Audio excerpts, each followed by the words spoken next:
Við ætlum að fjalla hundraðstölur, tíundahluta og fjórðungsmörk. Hundraðstölur er þýðing á hugtakinu percentile, tíunduhlutar eða tíundahlutar er þýðing á deciles, fjórðungsmörk, kvartæls.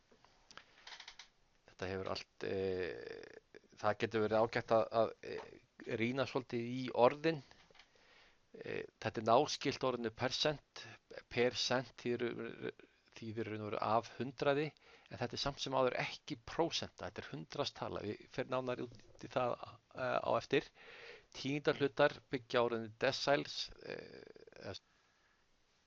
sem er á latneski orðstofnin deci er 10 og kvart 4, og þetta er svipað á orðið korter, þetta er fjórðungsmörk. Markmiðið með þessari upptöku er að nemendur skilji hugtakið hundraðstala eða percentile og geti notað hugtakið í faglegri umfjöllun dreifingu, og að nemendur skilji á sama hátt fjórðungsmörk eða fjórðunga. Þýðingarnar á þessu það er ekki alveg fyllilegt samræmi á milli þýðingarna á percentile og kvartæl. Það er oft talað fjórðungsmörk, eða við getum líka að tala fjórðunga. Þá það fjórðungsmörkin sem aðgreina fjórðungana, og tíundahluta. Og þá er til náttúrulega tíundamörk, en það hugtak þekkist ekki mikið.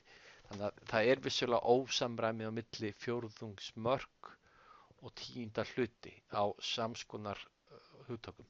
En þetta tengist allt saman. Ég ætla að sýna ykkur aðeins á blaði og eftir hvernig þetta er fundið út. Ég á blaðsíðu 67 í bókinni. Hugmyndafræðin eða kennsla byggir svolítið á því að þið bæði reiknið út í höndunum á blaði með reiknivél annars vegar og í SPSS hins vegar. Og það er ekki þannig að ég hafi sérstaklega áhuga á að láta ykkur hafa 300 mælingar og beðið ykkur að reikna meðaltalið. Þannig að æfingarnar í þess sem við reiknum með höndunum á reiknivélinni, við reynum að hafa umfangið ekkert gríðarlega mikið. En percentile eða hundraðstalan, hún fer ekki að gagnast fyrir við erum komið með mjög mikið af mælingum. Þess vegna getum við raun og veru ekki, er ekki gerlegt að reikna þetta nákvæmlega fyrir á blaði.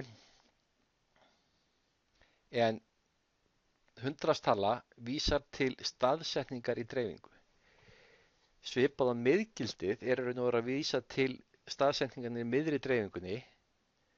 Þá er percentile að vísa til hvar, við höfum þá fleiri möguleika heldur en bara miðjuna. Við getum sagt, ef við tökum dæmi, ef við höfum áhuga á 37. hundraðstölu sem er greindarmælingar. Við erum með greindarmælingar 800 einstaklinga, og það sem við þurfum að gera við þessar mælingar, við þurfum að raða þeim öllum í röð, svipað fyrir að reikna miðgildið.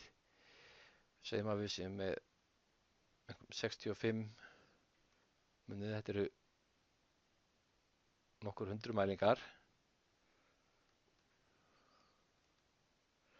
Ég ætla að nota punkt til þess að aðgreina 68. Ég ætla ekki að, nú ætla ég bara að gera svona. Þegar við erum komin á mælingu 85,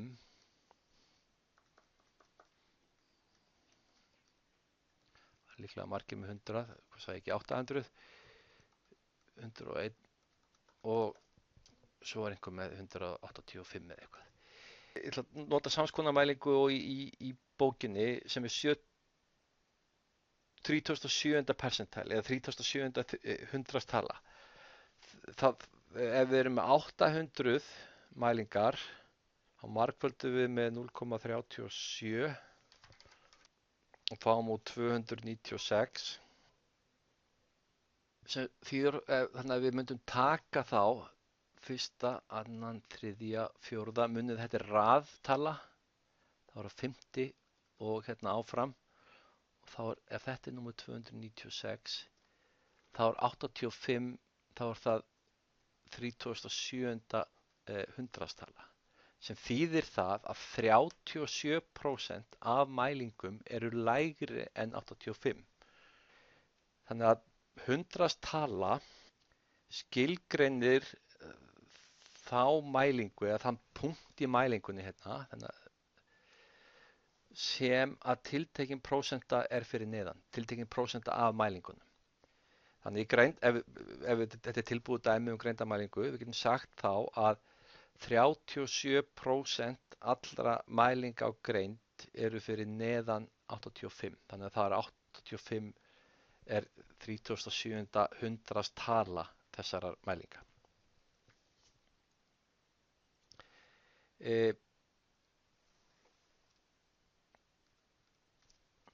Þetta er þá líklega 400, 401 og svo framvegis. Við þurfum að passa okkur á því að aðgreina hérna raðtöluna sem gengur bara frá 1 upp í það hæsta 800 frá mælingunni. Til þess að finna hvaða raðtala það er, þá tökum við fjölda mælinga en margföldum með percentile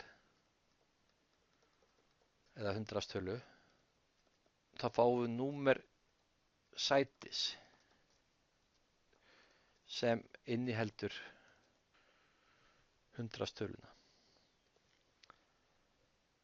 Þannig að þessi hérna útreikningur 800 sinnum 0,37, við viljum finna 37. hundraðstölu, það gefur okkur rað eða sætisnúmerið 296 og þá hérna sleppti ég mælingunum, þannig að í sæti 296 finnum við greindarmælingun 85 og þá getum við sagt að 37% mælinga af þessum 800 eru lægri heldur en 85.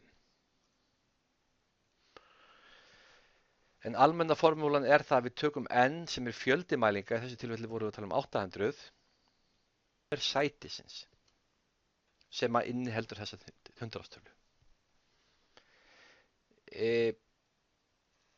Næst þegar barnið ykkar í grunnskóla eða systkini eða einhver sem þið þekkið í grunnskóla kemur heim og segir ég fekk 8,5 út úr prófi, þá náttúrulega sjálfsögðu spyrjið þið barnið jæja, og hvaða hundraðstala er það?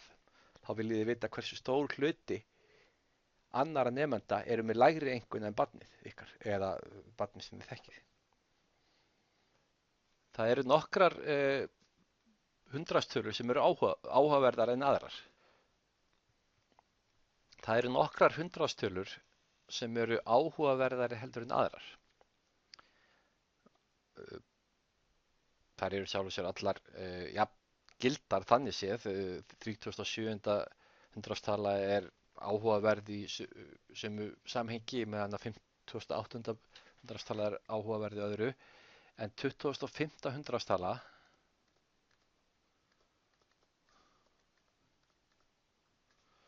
fimmtugasta hundraðstala og 75.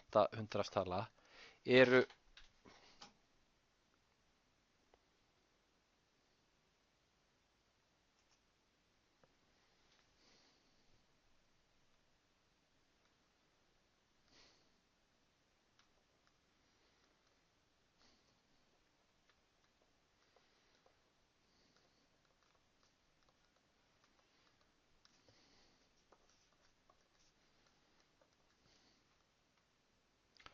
þessar 3 hundraðstölur eru svona áhugaverðastar þannig í ákveðum skilningi vegna þess að þær skipta dreifingu í 4 jafna hluta.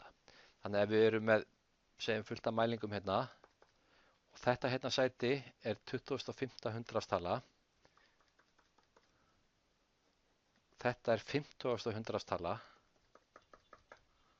og þetta er 75. hundraðstala. Þetta hérna er hæsta gildið og þetta er lægsta gildið.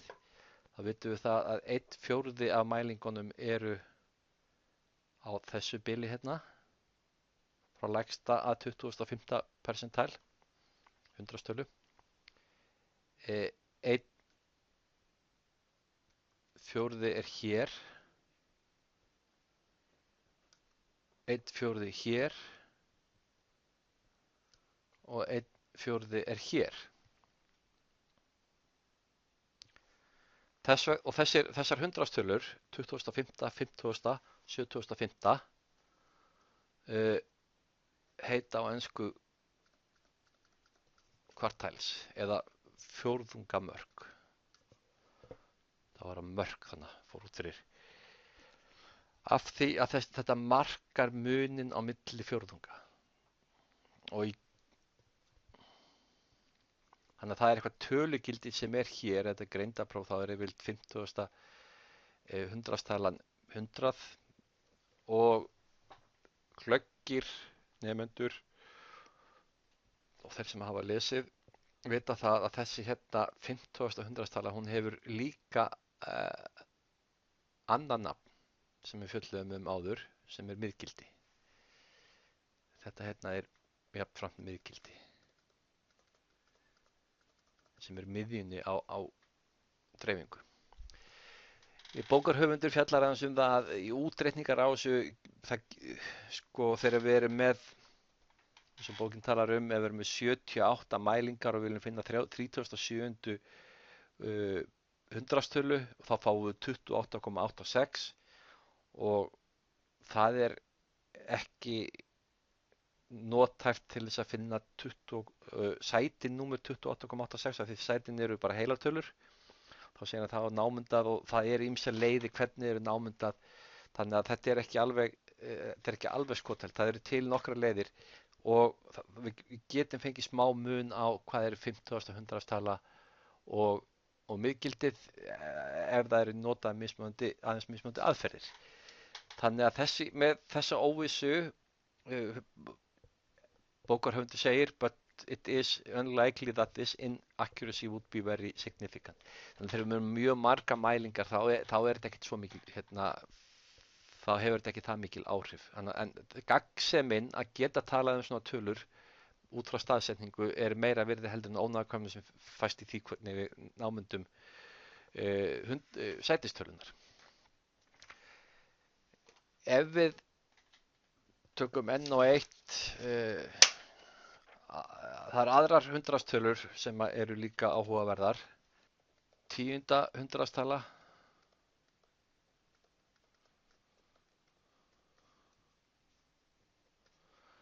20., 30., 40., 50.,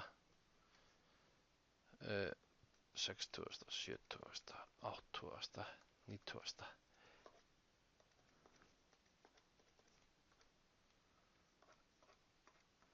Þetta er allt hundraðstölur. Þær eru áhugaverðar líka vegna þess að það skipta dreifingu í 10 jafn stóra hópa á svipaðan hátt og fjórðungatölunar eða fjórðungamörkin gerðu áðan. Þá erum við með fyrstu mælingu hér, við röðum bæði hér og áðan, þá röðum við öllu mælingum frá þeirri lægstu til þennar hæstu. Þá 10. hundraðstala hér, 20. hér, 30. hér, 40. hér, 50. hér. Nú sjáu þið væntanlega af hverju ég er ekkert rosalega spenntur fyrir því að vera með mörg hundru mælingar á blaðinu og reikna þetta og þið megi verið nokkuð viss um það, ég ætla ekki að skella á prófi nokkur hundru mælingum og biðja ykkur að finna 30. hundraðstölu. En við verðum að átta okkur á því hvað við erum að gera þegar við byggjum til dæmis SPSS þessar tölur og líka til þess að bara geta fjallað þetta, þá er mikilvægt að vita hvernig þetta er fengið. Þannig að þessi punktar, þetta eru tilgreinir að hér á milli sé fyrstu 10% lægstu mælingarnar á þessari mælingu. Hérna koma næstu 20%. Og þegar þetta er ekki nákvæmlega 100 eða 200 eða 300, þá þarf að finna einhverja leiðir til þess að námynda þetta. Og það er fjallað það í bókinni, ég ætla ekki að endurtaka það alveg hérna. En þægilegast er náttúrulega að bara forritið SPSS reikna þetta fyrir okkur og þá fáum við tölur sem við getum talað og við vitum að það er einhver ónákvæmni vegna þess að við erum sjaldnast með mælingar sem fjöldi mælingar sem akkurat einhver hundruð. Mér velti því fyrir mér stundum hvort að þetta nafn percentile hafi verið gefið til þess að gera tilraun til þess að ruggla okkur og ruggla þessu saman við percent. Þannig að þið voru að passa ykkur á því að ruggla þessu ekki saman en þið sjáu þetta náskylt.